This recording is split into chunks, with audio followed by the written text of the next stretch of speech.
وعلیکم السلام ورحمۃ اللہ وبرکاتہ۔ آپ نے پوچھا کہ اگست 1962 کی رسالہ تعلیم القرآن میں حیات النبی کے موضوع پر ایک تحریر ہے، جس سے ثابت ہوتا ہے کہ آپ صلی اللہ علیہ وسلم بذات خود عند القبر صلاۃ والسلام سنتے ہیں۔ تو پہلی بات تو یاد رکھیے، اسی رسالہ کے صفحہ 53 پر اسی فیصلہ کو اعلانی طور پر اظہار حقیقت کے نام سے بتا دیا گیا ہے کہ یہ کل عدم سمجھا جائے۔ اس پر یعنی فریقین کی صلح متوازن نہیں رہ سکی۔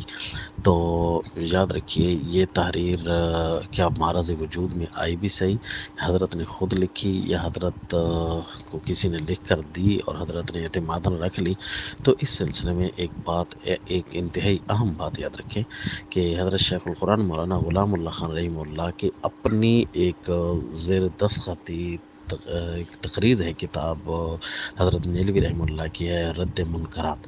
تو اس کتاب پر حضرت رحمہ اللہ، حضرت شیخ القرآن مولانا غلام اللہ خان رحمہ اللہ، ان کے اپنے اصل دستخط کے ساتھ، جو پہلے ایڈیشن ہے نا، وہ بھی اب بھی موجود ہے ہمارے پاس، اصل دستخطوں کے ساتھ وہ جو ہے تقریر شائع ہے، جس میں صاف حضرت شیخ القرآن فرماتے ہیں کہ احکر پر اور حضرت قاضی نور محمد رحمہ اللہ پر یہ بہتان عظیم ہے کہ ہم سماع عند القبر وغیرہ کے قائل ہیں۔ یہ حضرت نے اس چیز کو بہتان عظیم قرار دیا۔ اس کا مطلب یہ ہوا کہ اصل واقعے کے خد و خال کچھ اور تھے۔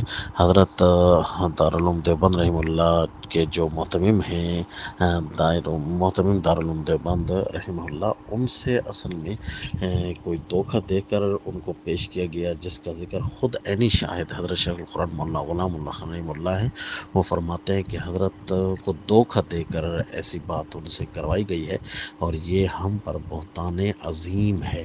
تو یہ اسی رسالہ کے اندر یہ وضاحت آ گئی ہے۔ اسی رسالہ کی ساری ہسٹری بیان کرنا بھی ایڈیٹر کے ذمہ ہوتا ہے، تو انہوں نے ساری ہسٹری ابتداً بیان کی اور پھر اظہار حقیقت کے نام سے اس کو واضح کیا اور اس فیصلے کو کالعدم قرار دیا گیا، جو اسی میں صاف لکھا ہے۔